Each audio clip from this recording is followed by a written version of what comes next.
Hey, it's Kate with WTI, and this is one of my favorite hair care tools.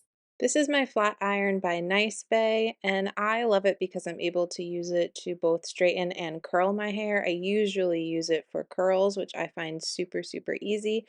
I love that it has different temperatures and it shows you on the little screen as it's heating up.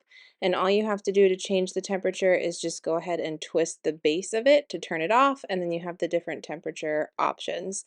I love that design. I think it's super easy to use with the little swivel cord, and it also has a lock feature, which makes it really easy for storage as well. So I'm really happy with this flat iron. It's super easy and quick, really quick to heat up, and easy for me to get little curls in my hair to just kind of finish off the look. And also because it gets so hot, it's really easy for me to straighten my hair. I try to straighten it in just one pass through my hair if I can.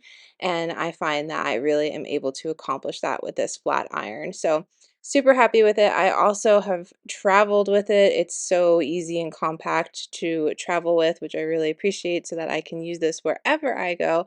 I think this is an awesome flat iron, and again, I love that I'm able to have a straight look for my hair and then also get those curls. I'm so happy with this flat iron. I think it is an all-around fantastic hair tool, and I recommend checking it out. That's just my point of view.